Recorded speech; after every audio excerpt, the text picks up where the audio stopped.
우리 기도드리고 말씀 듣도록 하겠습니다. 아버지 하나님 감사합니다. 이렇게 귀한 하나님의 사람들을 보내주시고 예배를 함께 드릴 수 있는 은혜 주신 것 감사합니다. 아버지 하나님, 오늘도 우리 가운데 은혜로 하나님 붙드시고 세워주시고, 아버지 하나님, 우리가 주를 만나는 주의 음성을 듣는 귀한 예배 시간 될 수 있도록 축복하여 주시옵소서. 감사드리고 예수님 이름으로 기도드렸습니다. 아멘. 오늘 말씀은 우리 창세기 25장으로 가겠습니다. 창세기 25장 1절부터 11절까지 말씀입니다.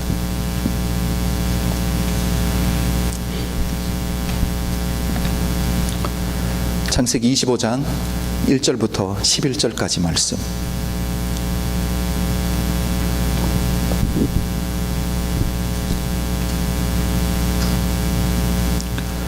오늘은 우리 1절부터 11절까지 다 한번 같이 읽어볼까요? 어려운 이름들이 많아서 좀 힘들 것 같은데 우리 천천히 한번 읽어보겠습니다. 1절입니다. 아브라함이 후처를 취하였으니 그 이름은 그두라라. 그가 시므란과 욕산과 무단과 미디안과 이스박과 수아를 낳았고, 욕산은 스바와 드단을 낳았으며, 드단의 자손은 아수르 족속과 드루시 족속과 룸미 족속이며, 미디안의 아들은 에바와 에벨과 한옥과 아비다와 엘다안이 다 그두라의 자손이었더라. 아브라함이 이삭에게 자기 모든 소유를 주었고 자기 서자들에게도 재물을 주어 자기 생전에 그들로 자기 아들 이삭을 떠나 동방 곧 동국으로 가게 하였더라. 아브라함의 향년이 175세라. 그가 수가 높고 나이 많아 기운이 지나여 죽어 자기 열조에게 돌아가매, 그 아들 이삭과 이스마엘이 그를 마물의 앞 헷 족속 소알의 아들 에브론의 밭에 있는 막벨라 굴에 장사하였으니, 이것은 아브라함이 헷 족속에게서 산 밭이라. 아브라함과 그 아내 사라가 거기 장사되니라. 아브라함이 죽은 후에 하나님이 그 아들 이삭에게 복을 주셨고, 이삭은 부엘 라헤로의 근처에 거하였더라. 아멘. 2000년부터 작년 2012년까지 제가 통계를 보니까 한국에서 지금 정착해서 살고 있는 탈북자들의 숫자가 23,519명이더라고요. 이렇게 탈북자가 들어오면 한국 정부에서 한국에 잘 정착할 수 있도록 정착 지원금이라는 것을 줍니다. 한 가정당 700만 원 정도 준다고요. 재작년까지 600만 원이었는데 이 물가 상승으로 인해서 100만 원이 더 올랐다고 그러더라고요. 개인이 들어오면 300만 원씩 정부에서 서포트를 하게 된다고 합니다. 그런데 문제는 이 탈북자들이 취업을 하고 직장을 얻어서 이 월급을 받게 되면 그 월급이 아주 작습니다. 한 65만 원 정도? 그러니까 650불이 조금 안 되는 돈을 받는 거죠. 그러니까 이 최저임금도 안 되는 거예요. 생활이 아주 힘들다고 합니다. 그런데 여러분들도 잘 아시겠지만 말이라는 것은 한쪽에만 들으면 실수할 수 있어요. 그렇죠? 이 양쪽에 다 들어봐야 되는 거예요. 그래서 이 탈북자들을 이렇게 취업의 문을 열어주시는 이 공장이나 이 회사의 사장님들을 만나서 이런 질문들을 했다고 합니다. 이렇게 탈북자들에게 65만 원 밖에 주지 않으면 생활하기가 너무 힘들 텐데 이렇게 밖에 주지 못하는 이유가 뭔가를 물어봤대요. 그랬더니 대부분의 사장님들이 하는 말이 동일했습니다. 그 이유가 뭐냐면 공산체제에서 살아왔던 그 삶의 패턴이라고 할까요? 이 삶의 습관 때문에, 그러니까 내가 수고하고 노력한 것이 내 것이 되는 사회가 아니잖아요. 그러니까 열심히 하는 게 몸에 배이지를 않는 거예요. 그래서 이 한국 노동자 한 명과 탈북자 노동자 한 명의 이 생산성만을 따져보면 15%가 안 된다는데요. 20%가 최대가 한 20%밖에 안 된다고요. 이런 사회적인 분위기에서 제가 한국에 존경하는 목사님이 한 분 계십니다. 김동호 목사님인데 높은 뜻 숭유교회 담임 목사님이십니다. 이 목사님이 탈북자 24명과 함께 박스 공장을 시작하셨다고요. 박스 공장을. 목사님이 탈북자에게 공장을 시작하기 전에 물어봤습니다. 월급을 얼마나 주면 좋겠는가를 물어봤더니 100만 원 정도 주면 좋겠다고. 100만 원 정도. 그래서 목사님이 약속을 해줬습니다. 너희가 부탁한 것보다 더 준다. 한 달에 120만 원씩, 그리고 주 5일 근무만 하라. 교회에서 염려들이 참 많았죠. 왜냐하면 공장을 시작하기 위해서 이 교회의 재정이 흘러 들어가야 되잖아요. 그렇죠? 교회 성도님들이 많이 염려했습니다. 안 될 게 뻔히 보였거든요. 성공할 찬스가 없다라는 거예요. 성도님들의 반응이 목사님 뜻은 참 좋은데 목사님 세상을 몰라도 너무 모른다라는 거죠. 이때 목사님이 성도님들에게 이렇게 말했습니다. 저는 할 수 있느냐 할 수 없느냐 생각하지 않습니다. 저는 해야 되느냐 하지 말아야 되는가를 생각합니다. 참 말이 멋있죠. 그리고 이렇게 말씀하셨어요. 할 수 없어도 해야 되는 것은 해야 됩니다. 하다가 망하는 것은 정말 망한 것이 아닙니다. 그리고 마지막 말이 제일 멋있어요. 할 수 없다고 하지 않으면 망하지 않을 수 있습니다. 그런데 그것은 망한 것입니다. 왜? 해야 될 것을 하지 않았기 때문에. 한국에도 이렇게 멋진 목사님들이 있습니다. 여러분, 이 박스 공장이 성공했게요? 실패했게요? 현실을 바탕으로 여러분 답을 해주셔야 돼요.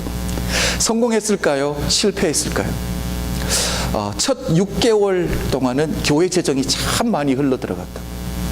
손해가 막심했다고 하는데 6개월 선이 딱 넘어가면서 흑자를 내기 시작했는데 지금은 1년에 40만 불 흑자를 내는 좋은 회사가 됐다고. 공장도 새로 샀다고 합니다. 이 사업을 시작할 때 하나님이 목사님에게 감동 주셨던 말씀이 있어요. 고린도전서 13장 13절 말씀. 우리 고린도전서 13장 하면 어떻게 알고 있어요? 사랑장으로 알고 있어요. 그렇죠. 13절을 보면 믿음, 소망, 사랑, 이 세 가지는 항상 있을진대 라고 시작하죠. 그런데 목사님에게 감동이 왔던 단어는 첫 번째 단어는 믿음이라는 단어예요. 하나님을 믿어야 된다는 거예요. 그리고 탈북자들을 믿어주기로 결정했어요. 어떤 믿음입니까? 하나님의 사랑이 부어지면 아무리 잘못된 습관과 삶의 패턴도 변화될 거야 라는 믿음을 가졌던 거죠.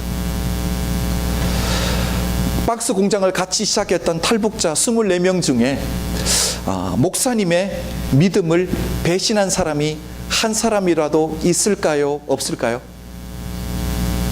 아직까지는 없다고요.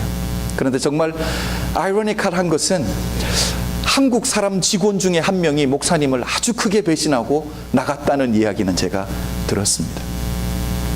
여러분, 제가 이 이야기를 들으면서 그리고 고린도전서 13장 13절의 말씀을 떠올리면서 제게 생각 들었던 것은 한 사람을 사랑한다라는 것은 결국 그 사람을 믿어준다라는 거예요. 그렇죠. 우리 자녀들에게 우리가 사랑을 하잖아요. 자녀들이 실패하고 실수하고 넘어져도 우리가 또 뭐해요? 믿어주는 거잖아요. 사랑은 곧 믿음이라는 거예요. 모든 사람이 성공할 수 없다라고, 실패가 불을 보듯 뻔하다고 이구동성으로 말하는데도 불구하고 하나님이 주셨던 그 말씀, 그 감동 때문에 한 사람을 믿어주기로 했습니다. 목사님이 믿어주기 시작하니까 그 믿음에 따라서 사람들이 움직여지는 것을 보게 된 거예요. 사람들이 변화되고 달라지는 것을 보게 되었다는 거예요. 여러분, 사랑은 곧 믿음입니다. 그 믿음이 결국 사람을 변화시키는 거예요. 오늘 본문의 말씀이 아브라함의 삶 전체가 바로 이 말씀을 전해주고 있는 거예요. 여러분, 오늘 창세기 25장을 보고 있는데 창세기 25장은 믿음의 조상 아브라함의 죽음을 이야기해주고 있습니다. 자, 아브라함이 몇 살에 죽었죠? 7절을 한번 볼까요? 아브라함의 향년이 175세라. 175세를 살았습니다. 아브라함이 신앙의 여정을 하나님이 찾아오셔서 본토 친척 아비의 집을 떠나라고 했을 때가 아브라함이 몇 살이었습니까? 75세였어요. 그렇죠. 그리고 오늘 175세에 하나님을 부르심을 받았으니까 신앙의 여정만 따져보면 몇 년이죠? 하나님과 동행한 세월만 아브라함은 100년이라는 거예요. 아브라함이 이 100년의 이 신앙의 여정 동안 하나님을 몇 번 경험한지 아세요? 하나님을 몇 번 만났게요? 하나님의 임재를 몇 번 경험한지 아십니까? 제가 성경상에 나타나 있는 것 창세기 12장부터 오늘 창세기 25장까지만 보니까 하나님의 임재를 경험한 게 8번이에요 100년의 신앙의 이 여정을 걸어왔으니까 계산을 해보면 12년 반 만에 한 번씩 하나님을 만난 격인 거죠. 아브라함의 신앙의 여정 100년을 제가 지금 여러분과 함께 오늘이 19번째 설교거든요. 19주째 아브라함의 설교를 하고 있는데 제가 이 아브라함의 신앙의 여정 100년을 한 문장으로 한번 요약해 보려고 했습니다. 여러분 한번 생각해 보십시오. 여러분이 설교를 지금 19번째 듣고 있는데 이 아브라함의 이 신앙의 여정을 딱 한 문장으로 요약한다라면 여러분 뭐라고 말씀하실까요? 저는 이렇게 한번 해봤습니다. 아브라함을 향한 하나님의 믿음이 결국 아브라함을 하나님의 사람으로 믿음의 사람으로 변화시켜 놓았더라는 거예요. 여러분 하나님이 믿을만 해서 믿었던 게 아니에요. 믿어주니까 그 믿음 때문에 사람이 변화되더라니까요. 제가 말씀을 준비하면서 이 새롭게 깨닫게 된 것이 바로 고린도전서 13장 13절에서 믿음, 소망, 사랑 이 세 가지는 항상 있을 것인데 여기서 믿음, 소망, 사랑을 따로 결국 떼놓을 수가 없는 거라는 것을 새롭게 알았어요. 저는 믿음과 소망과 사랑이 따로인 줄 알았는데 사랑이 가면 믿음과 소망은 따라오는 거예요. 그렇죠? 동전과 똑같은 거예요. 동전의 앞모습을 보여주면 뒷모습은 볼 수 없지만 뒤가 벌써 같이 와 있다는 걸 알잖아요. 그렇죠? 하나님이 우리를 사랑하신다는 것은 벌써 하나님이 우리를 향한 믿음과 소망이 함께 와 있다는 사실이에요. 김동호 목사님이 탈북자들을 향해서 예수 그리스도의 마음을 품고 무조건적인 사랑을 부어줬습니다. 그게 무엇입니까? 사랑은 한 사람을 향한 믿음이잖아요. 그 사람들을 믿어줬던 거예요. 뭐예요? 예수 그리스도의 사랑이 부어지면 공산체제에서 잘못된 삶의 패턴과 삶의 습관들도 변화되리라는 그 믿음, 그게 사람을 변화시키더라니까요. 믿음을 주니까 그곳에서는 결국 소망의 열매로 맺혀지더라니까요. 사람들이 변화, 성숙됨이 바로 삶의 열매 아니겠습니까? 여러분, 아브라함의 신앙의 여정 100년을 지켜보니까 우리 하나님께서 아브라함의 삶을 바로 믿음, 소망, 사랑 이 세 가지로 인도해 오셨다는 것을 제가 보게 되었습니다. 아브라함도 하나님의 부르심을 처음 받았을 때 나름대로 믿음으로 살겠다라고 결단도 하고 노력도 했을 거예요. 그렇죠? 그런데 우리가 아브라함의 삶을 계속 보고 있지만 하나님께 삶을 드렸음에도 불구하고 아브라함의 이 연약함으로 말미암아 아브라함은 계속적으로 실패하고 넘어지는 삶을 살아왔잖아요. 그렇죠? 첫 번째가 떠오르는 게 여러분 무엇입니까? 자기 살겠다라고 믿음이 없는 세상 사람들인 애굽 왕인 바로 왕과 그랄 왕인 아비멜렉 왕에게 아내를 루이라고 거짓말해서 위장 결혼을 시켰습니다. 몇 번을요? 2번이나 위장 결혼 시켰어요. 미국에서 영주권 받겠다고 위장 결혼하면 쫓겨나는데, 그렇죠? 위장 결혼이라는 거 아주 좋지 않은데 믿음의 조상이 위장 결혼을 2번을 시킵니다. 그게 다가 아니잖아요. 그렇죠? 하나님께서 인도해 주셨던 약속의 땅인 가나안 땅에 왔는데 아브라함이 왔을 때 아브라함을 기다리고 있었던 것은 기근이었습니다. 그렇죠? 아브라함이 하나님의 언약을 상징하는, 하나님의 약속을 상징하는 이 가나안 땅을 기근 때문에 버리고 세상을 상징하는 애굽으로 떠나가 버렸습니다. 이렇게 아브라함은 자기 중심적인 사람이었어요. 생각의 이 기본이라고 할까요? 생각의 기준이 너무 세상적이고 인간적이었습니다. 내게 이익될 것이 무엇인가를 따졌지 하나님의 말씀 붙들고 살지 않았던 사람이거든요. 또 이게 다가 아니잖아요. 그렇죠? 하나님께서 아들을 주시겠다고 약속을 하셨는데도 불구하고 약속이 이루어지지 않으니까 하나님 앞에 뭐라고 말합니까? 하나님, 내 종들 중에 다메섹 출신 엘리에셀이 있는데 믿을만 합니다. 내가 이 사람을 내 상속자로 삼겠습니다. 뿐만 아니라 여종인 하갈을 통해서 이스마엘을 얻었던, 그러니까 생각과 언어와 행동이 하나님 중심, 말씀 중심이 아니라 너무 인간적인, 너무 세상적인 사람이 바로 아브라함이었어요. 하나님의 말씀이 기준이 아니라 무엇이 내게 이익이 되는가를 따지며 살았던 사람이에요.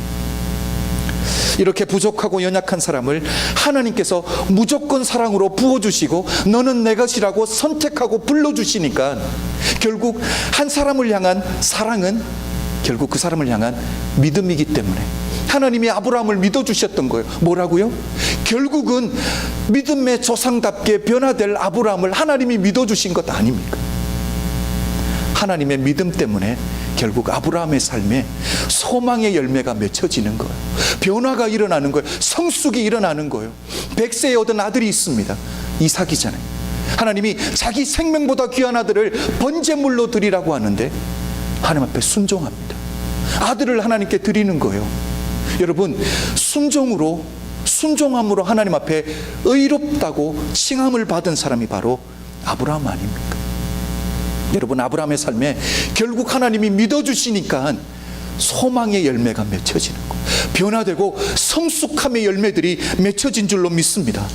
여러분, 세상 사람들과 우리 하나님을 믿는 성도를 구별할 수 있는 한 가지 방법이 무엇입니까?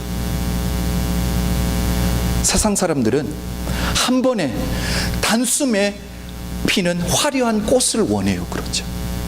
그래서 이 세상 사람들의 이 생각을 잘 반영해 주는 오늘날 이 현상 중에 하나가 무엇입니까?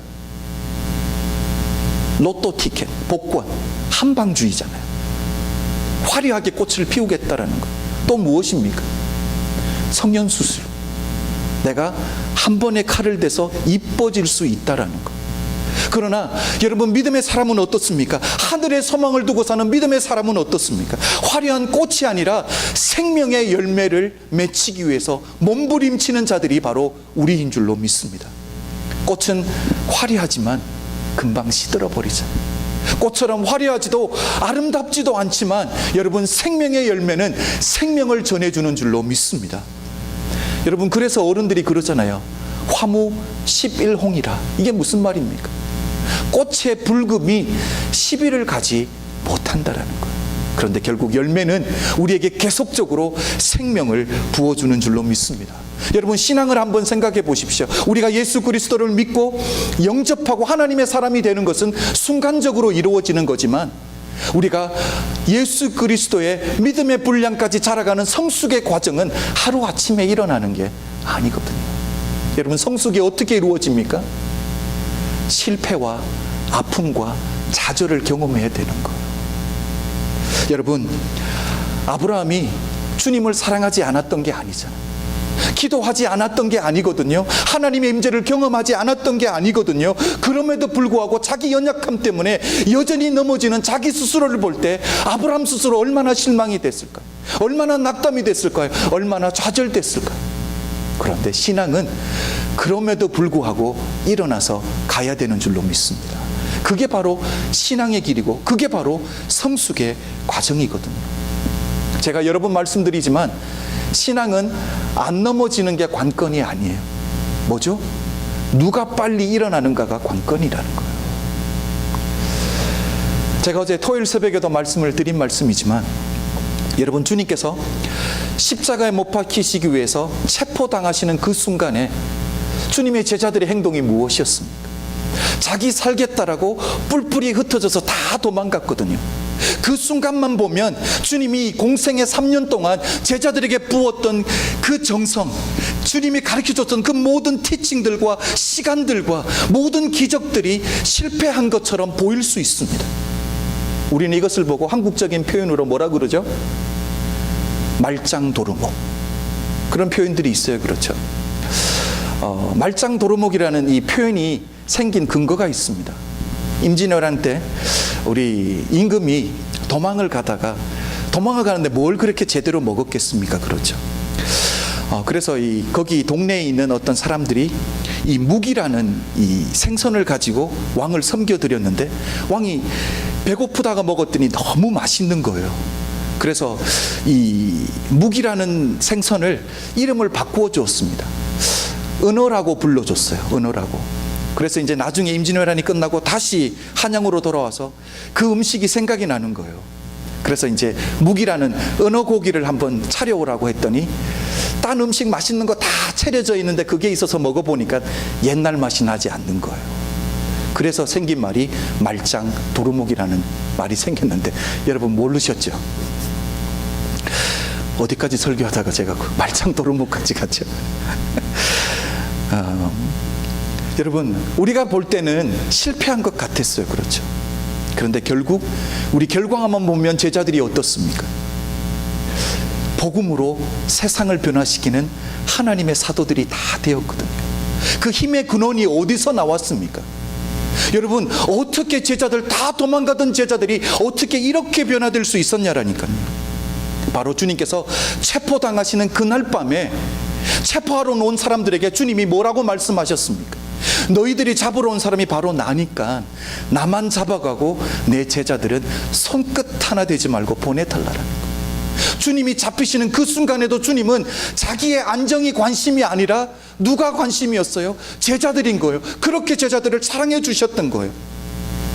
그리고 제자들을 향한 그 주님의 사랑은 바로 제자들을 향한 믿음이셨거든요. 결국 제자들이 변화돼서 세상을 복음으로 변화시키는 하나님의 사도들로 우뚝 세워질 거라는 주님의 믿음이었거든요. 결국 소망의 열매들을 다 맺히게 되잖아요. 그 열매가 바로 여러분과 저인 줄로 믿습니다. 여러분, 오늘 이 아침에 아브라함에게 부으셨던 그 사랑을 동일하게, 주님이 제자들에게 부어주셨던 그 사랑을 동일하게 우리에게도 부어주시는 줄로 믿습니다. 하나님이 사랑해 왔다라는 것은 뭐예요? 우리를 향한 하나님의 믿음도 함께 와 있는 줄로 믿습니다. 우리는 여전히 부족합니다. 여전히 연약합니다. 넘어집니다. 실패합니다. 그러나 결국 우리가 이 세상을 하나님의 복음으로 변화시킬 것을 하나님이 믿어주는 거예요. 그렇다면 결국 소망의 열매가 우리 삶에, 여러분의 가정에 다 맺힐 줄로 믿습니다. 여러분, 오늘 본문에 아브라함이 175세 향년으로 하나님의 부르심을 받습니다. 아브라함이 하나님의 복을 참 많이 받았어요. 그렇죠?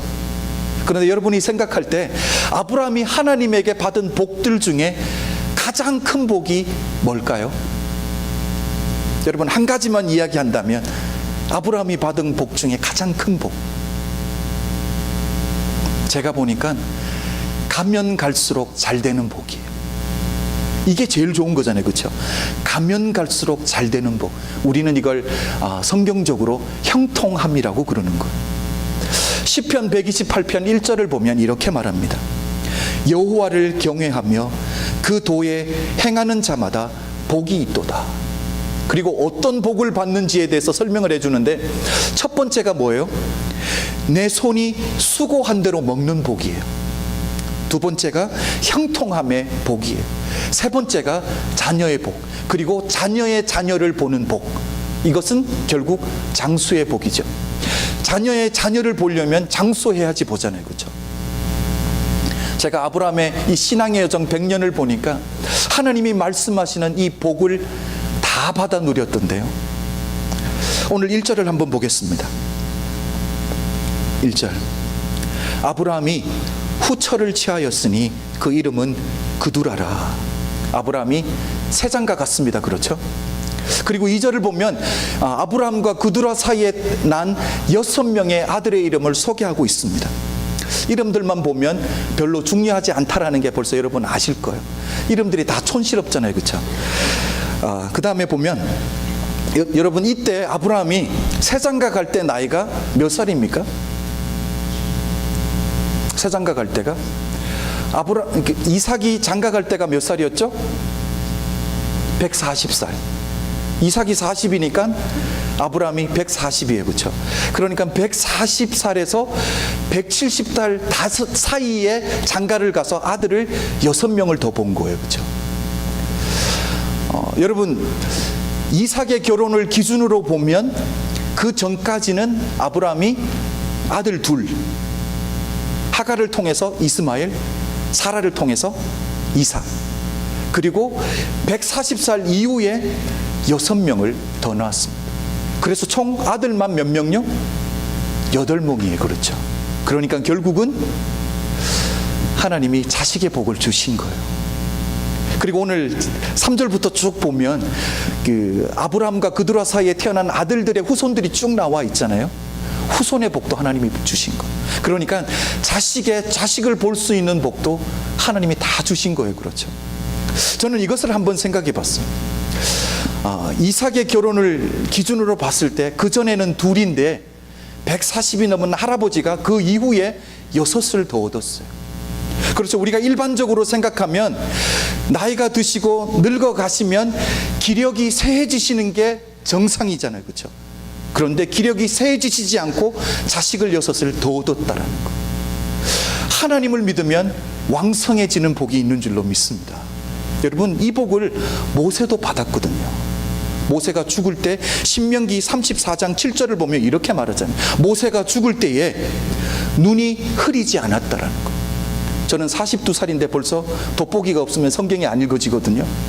그런데 120살이 넘은 할아버지가 눈이 흐려지지 않았다고. 뿐만 아니라 기력이 쇠하지 아니하니라 라고 말해요. 여러분, 육신만 왕성하면 뭐합니까? 또 정신이 맑아야 되거든요. 오늘 본문을 보면 아브라함이 나이가 들었는데도 불구하고 판단력과 지혜가 흐려지지를 않아요. 우리 6절을 다 함께 볼까요? 자기 서자들에게도 재물을 주어 자기 생전에 자기가 살아있는 동안에 그들로 자기 아들 이삭을 떠나 동방 곧 동국으로 가게 하였더라. 뭐예요? 쉽게 말하면 죽기 전에 재산 정리 다 해버린 거예요. 그렇죠? 얼마나 지혜롭습니까? 이거 못하고 가시는 부모들 참 많거든요. 재산이 많으면 자식들 재산 때문에 다 싸웁니다. 아브라함의 판단력이 어디에 있습니까? 그렇죠. 자칫 문제가 될 만한 소지들을 미리 없애버리기 위해서 재산 정리 다 하고, 그리고 그들과 사이에서 태어난 6명의 자식들은 재산 조금 주어서 오늘 성경을 보면 동방 곧 동국으로 가게 했다는 것은 멀리 이민 보낸 것 같아요. 가까이 있으면 재산 때문에 싸울 수 있으니까. 참 지혜로운 아버지예요. 그렇죠. 여러분, 사람들은 두 가지 종류의 사람들이 있다고 해요. 첫 번째가 수리용 사람이 있고요. 두 번째는 정비용 사람이 있다고. 수리용은 문제가 터지고 문제가 일어나면 그거 수리하느라고 살아가는 사람이고요. 정비용 사람이라는 것은 문제가 생기기 전에 미리미리 메인테넌스를 잘하고 가는 거예요. 아브라함을 보십시오. 문제가 생길 만한 것 자기가 하나님 품에 가기 전에 미리 다 해결해 두고 떠나는 거잖아요. 그런데 저는 이것보다 더 중요한 것을 하나 발견하게 되었어요. 아브라함 가족 중에 관계가 가장 껄끄러운 관계가 있다면 누구와 누구 관계일까요? 이삭과 이스마엘이겠죠. 당연히. 우리 9절을 한번 볼까요? 아브라함이 죽었습니다. 이제 그 아들 이삭과 이스마엘이 그를 마므레 앞 헷족속 소알의 아들 에브론의 밭에 있는 막벨라 굴에 장사하였으니. 뭐예요? 아버지 장사를 이삭과 이스마엘이 함께 치렀다라고 말하고 있는 거예요. 여러분, 이스마엘에게 있어서 이삭은 누구입니까? 아버지 아브라함이 86세에 이스마엘을 얻잖아요. 그리고 100세의 이삭을 얻으니까 시간적으로만 따져봐도 14년 동안 아버지의 관심과 사랑은 이스마엘의 독차지였어요. 그런데 이삭이 태어나면서부터 어떻게 돼요? 인생이 역전되는 거잖아요. 그렇죠? 나를 향한 아버지의 관심이, 나를 향한 아버지의 사랑이 결국 이삭에게로 다 빼앗기는 거예요. 몇 살에? 14살. 그렇죠. 사춘기가 막 시작하는 나이에 이렇게 되니까 이삭이 이뻐 보였겠습니까? 아무도 안 볼 때 무조건 꼬집지 않았겠어요? 먼지 뿌리고 막. 그런데 그게 결국 들통나잖아요. 그래서 엄마와 자기가 사막 한가운데 버림을 받거든. 죽을 뻔하다가 살아났어요. 누구 때문에? 이삭 때문에 죽을 뻔했거든요. 그 생각이 자기 머리에 남아있는데 어떻게 이스마엘이 이삭과 관계가 회복될 수 있을까요? 여러분, 우리가 생각만 해봐도 그렇죠. 아버지가 살아있는 동안에 형제들끼리 안 좋아도 친한 척 프리텐드 할 수 있어요. 그렇죠. 그런데 오늘 본문은 아버지가 돌아가셨어요. 그렇다면 등 돌리고 원수처럼 지내도 되는데 함께 장례를 지냈다라는 건 뭐예요?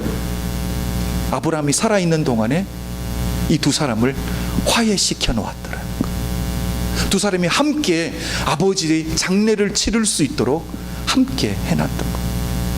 여러분, 저는 장례를 참 많이 치르고 장례 참석했는데 아버지가 돌아가셨는데도 불구하고 형제들끼리 관계 좋지 않으면 형제들 나타나지 않습니다. 그런 제가 장례 예배 참 많이 참석해 봤거든요. 여러분, 가정마다 한번 생각해 보십시오. 이 관계 때문에 immediate family 말고 extended family 다 보십시오. 관계 때문에 크고 작은 문제들 없는 집안이 있을까요? 다 있습니다. 부모 자식 간에도 있고요, 형제 간에도 있고요, 며느리와 시어머니는 당연히 있고요. 연락하지 않고 보고 살지 않는 가정들 참 많이 있습니다. 여러분, 해결해야 되는 거예요. 믿는 사람이 해결해야 되는 줄로 믿습니다. 죽기 전에 해결해야 되는 줄로 믿습니다. 여러분, 그때 내가 다가갔을 걸 하는 분들 제가 참 많이 만났거든요. 그때 한마디만 더 할 걸. 여러분, 화해하고 관계를 회복하는 부분에 있어서는 나이의 많고 적음을 따지면 안 돼요. 먼저 다가가는 자가 큰 자인 줄로 믿습니다. 여러분, 신앙이 성숙한 자가 큰 자예요. 왜? 불쌍하니까. 나이에 많고 적음이 아니라 신앙이 큰 사람이 먼저 다가가는 줄로 믿습니다. 여러분이 바로 그런 자들이 되어 주십시오. 신앙이 큰 자가 돼서 여러분이 먼저 다가가고 여러분이 먼저 손 내밀 수 있는 하나님의 사람들이 다 될 수 있기를 주의 이름으로 축복합니다. 저는 아브라함의 삶을 마무리하면서 아브라함을 보면 참 부러웠던 것 중에 하나가 뭐냐면 이삭에게 축복의 유산을, 신앙의 유산을 완전히 물려줬다라는 것. 11절을 한번 보겠습니다. 아브라함이 죽은 후에 하나님이 그 아들 이삭에게 복을 주셨고, 여러분, 이삭이 지금 누구 때문에 복을 받은 거예요? 아브라함 때문에. 언제? 아버지가 돌아가셨을 때. 아버지의 축복이 아들에게도 그대로 연결돼서 내려온 거예요. 이거 쉽지 않거든요. 여러분, 교회를 섬기다 보면 1세대 부모님들의 믿음이 2세대로 가서 흐려지는 거 참 많이 봅니다. 그렇죠. 그런데 동일하게 넘어가는 거예요. 하나님이 아브라함에게 약속하셨던 그 약속의 축복이 결국 아버지에게서 아들로 그대로 넘어간 거예요. 저는 우리 교회에 있는 모든 아버지들, 그리고 미래의 아버지들에게 이런 복이 있기를 주의 이름으로 축복합니다. 왜? 자식에게 신앙의 유산을 물려줄 수 있을 게 있어야 되거든요. 저는 재물만 이야기하는 게 아니에요. 신앙의 유산을 물려줘야 되는 줄로 믿습니다. 여러분, 제가 앞에서도 말씀드렸지만 시편 128편 1절, 그렇죠? 여호와를 경외하고 그 도를 행하는 자들에게 하나님이 축복을 약속해 주셨는데 이 아브라함이 다 받아 누렸다라는 거. 시편 128편 1절에는 조건이 두 가지가 있습니다. 하나님의 약속하신 그 약속을 받기 위한 조건 두 가지가 무엇입니까? 첫 번째는 여호와를 경외하는 것. 여호와를 경외하고, 두 번째가 그의 도를 행하는 거예요. 여러분, 하나님의 복을 받기를 소망합니까? 그렇다면 이 두 가지의 조건을 맞추십시오.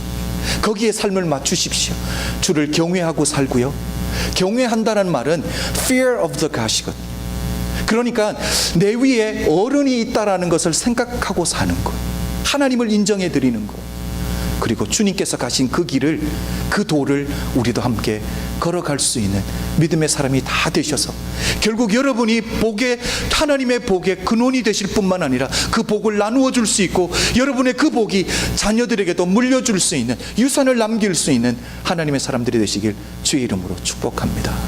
그래서 저는 마지막으로 우리 아까 마지막에 드렸던 그 찬양, 야베스의 기도, 그렇죠. 여기 가사를 보면 내가 진심으로 여호와께 구하였더니, 아브라함이 바로 하나님께 구했던 게 이걸 거예요.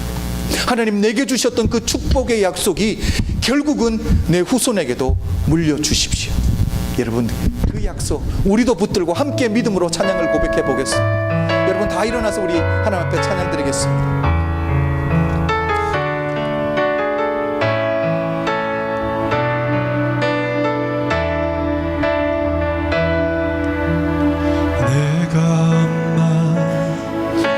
속에서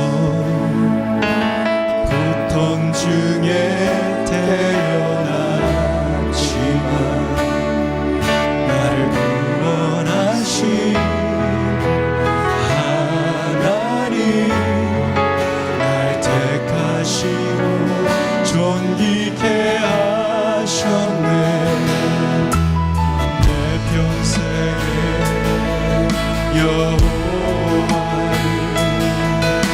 섬기며 그 말씀만 따라 살아가리. 주의 집에 나 항상 노하리니.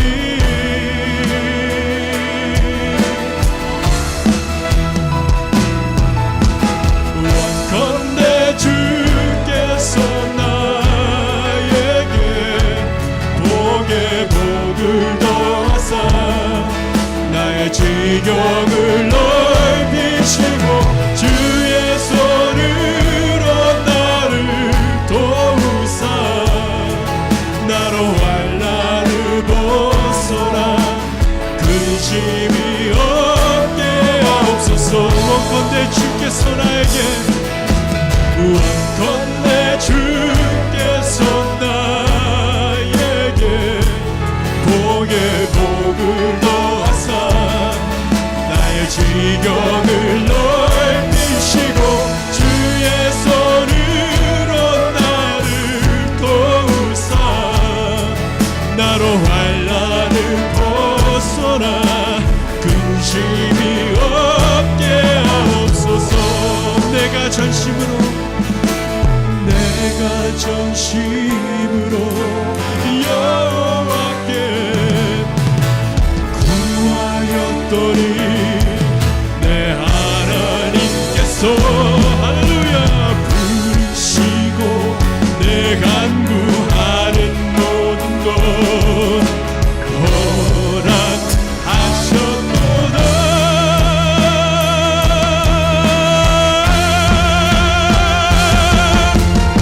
원컨대 주께서 나에게 복의 복을 더하사 나의 지경을 넓히시고 주의 손으로 나를 도우사 나로 환난을 벗어나 근심이 없게 하옵소서. 원컨대서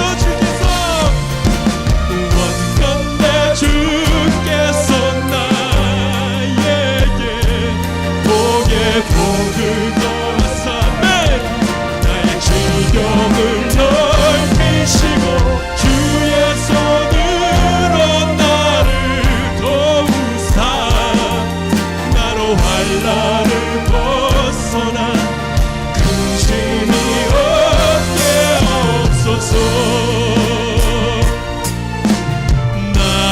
구원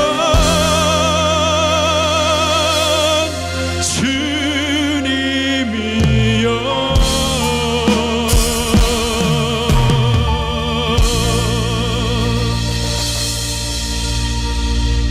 아버지 하나님, 종이 원컨대 주께서 우리 사랑하는 성도님들에게 복의 복을 더하시고 성도님들의 지경을 넓히시고 주의 손으로 성도님들을 도우사 성도님들을 환난에서 벗어나게 하실 뿐만 아니라 그들의 삶 가운데서 근심을 거두어 가시는 것 보게 하여 주시옵소서. 날마다의 삶 가운데서 주의 구원에 동참할 뿐만 아니라 아버지 하나님의 구원을 경험하는 자들이 될 수 있도록 축복하여 주시옵소서. 아버지 하나님, 이 시간 다시 한번 우리가 주님께서 우리에게 허락하신 것들을 기쁨으로 주님께 맡겨드립니다. 주님, 우리가 드리는 것들을 통해서 하나님 나라가 이 땅 가운데 세워질 뿐만 아니라 복음이 전해지고 아버지 하나님, 위로가 필요하고 사랑이 필요한 자들에게 전해지고 나누어지게 하여 주시옵소서. 주의 말씀을 붙들고 기쁨으로 드리는 손들이 있습니다. 주님 축복하여 주시고, 주님 약속하셨던 흔들어 눌러 넘치게 주시는 하나님의 복을 맛보게 하여 주시옵소서. 지금은 우리 주 예수 그리스도의 은혜와 독생자를 아낌없이 허락하신 하나님 아버지의 극진하신 사랑과 성령님의 감화 감동 역사하심이 오늘 이곳에 모인 모든 성도님들 머리 위에 지금부터 영원토록 함께 계실지어다. 아멘.